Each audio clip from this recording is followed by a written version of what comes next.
digitalracetracking.com. Primijetio sam ja da imam, ajmo reći, malo bolje rezultate na tim trail utrkama, ali kažem, možda meni pašu malo bolje te visinske razlike. Nekak se možda i tijelo stigne malo odmoriti dok ide uzbrdo, dok lagano, mislim dok malo brže pješačim, dok idem izbrdo isto se odmaram lagano.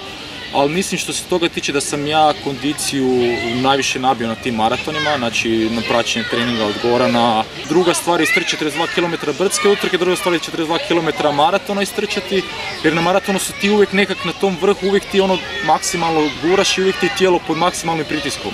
Da kažem, na trailu ima neki ideš uzbrdo pa se tu malo smanji broj otkucaja, pa ideš nizbrdo pa isto se onak malo, ajmo reći, odmaraš i tako da u principu mislim da sam najviše nabio na tim maratonom i još uvijek, zato nikad neću vjerojatno prestrčati te maratone, vidim da se stvarno jako dobra kondicija razvija, a i na maratonu vidi, točno možeš vidjeti, ajmo reći, u kakvoj si kondiciji, koliko si je trčao, koji ti je personal best na 5, 10, 15, 20, 42 km. Na maratonu ili ravna staza, znači eventualno tu i tam malo visoke razlike, osim nekih maratona tipa politički maraton, tu znaš da imaš visoke razlike i pripremaš se na to.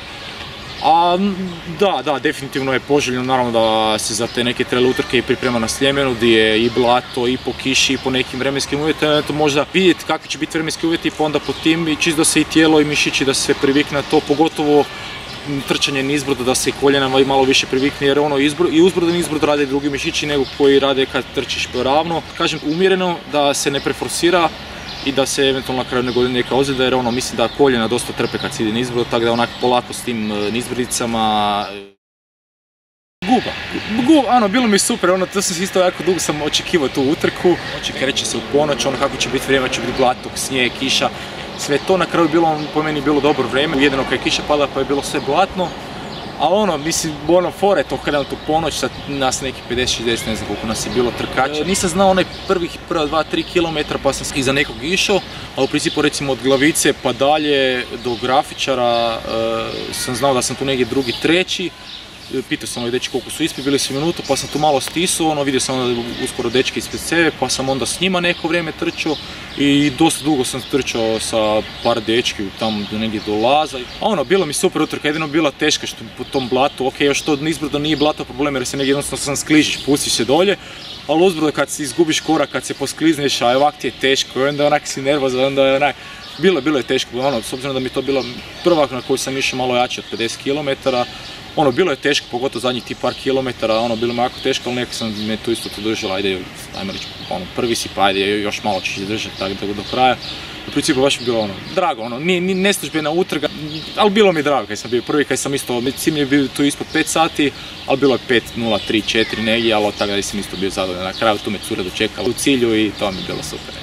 Nekak više si je postavljen cilje u tom vremenu, tako da plasman koji bude, kak će biti, tako da očekivao sam da ima i brži dečki, bila je dobra konkurencija, ali na kraju evo tako je ispalo da sam jednostavno prvi. Sad možda zbog vremena, možda zbog blata, možda zbog ne znam nečega. Na tih 50 km baterisa sam pojeo nekih 3-4 gela i čokoladicu. Nikad nisam više znao sam i popiti 4 do 5 na utrci. Na kraju već 40 već mi nisam imao vode, nego sam mi bilo puno šećera u ustima. Ne puno šećera, nego imao sam one osjećaje gela i već mi to nisam imao s čim isprati, to mi je bilo malo bljutavo, ali nikad nisam imao nekih problema da sam ili povraćao ili da nisam mogu pit gel ili tak nešto.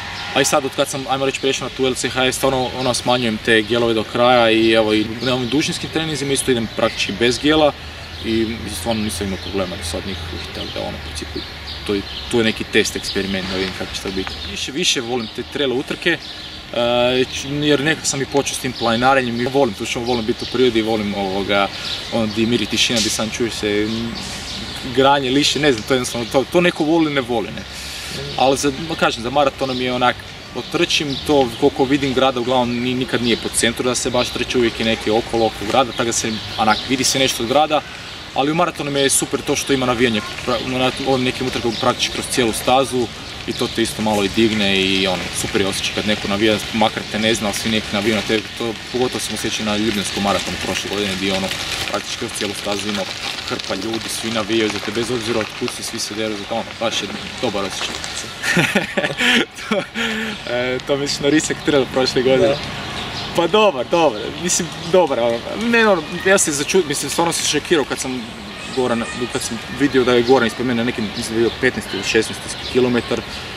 onak treći sam bilo je taman izbrdo, taman sam onak pustio nogu, stigao sam ga, rekao kaj se dešava onak, pa rekao, ali jednostavno može, to je njemu bio taj jedan dan da jednostavno nije mogao, ili mu teren nije bio dobar i stvarno je taj Risnjak, ono, ajmo reći, tehnički teren, ne znam, ono, ima i puno kamenja i čak na nekog dijelu ono penja po kamenjima i nizbrda i jednostavno mu nije pasalo meni, ja sam stvarno jako super sam se osjećao, mislim, pogotovo nakon toga ono, nekak taj adrenalin pukne i onda još počneš trčati, ali u principu jako sam se dobro osjećao, stvarno sam ono, taj Risnjak isto po meni jako dobro odradio, najmo reći točno taj neki plan koji sam imao, mislim da je bilo 3,5 sata, što je napredak od godine prije, znači sa sat vremena i 10 minuta mislim da sam ono, poboljšao rezultat, ne. A i to je sve jednostavno rezultat onog redovitog treniranja, ne. A te pitao za koji savjet nakon utrke? Nije, čestito mi je, rekao je super i to je to, išlo dalje. A znao se da je to ta jedna utrka, sad ćemo dalje vidjeti. Da, jedno dogodilo se, ne. Vic za kraj. To me cura jučer pita, onak razmišljam si, pa baš ne pričam vice, nica ja za to, ali imam jedan kao trkački vic ako može. Kako vidiš razliku između džogera i trkača nekog kao? Pa vidiš kao na semaforu kad je crveno, onda kao džoger onak lagano džogira, a kao trkač baš juj, pokvarit će mi se tempo, kao ajde zeleno, ne. I negdje na polovici trke, kad smo se išli na glavnu cestu, iza Zava je bilo je zaleđeno, malo snijega i pored nas je auto skliznuo iz ceste i prevrnuo se u potok.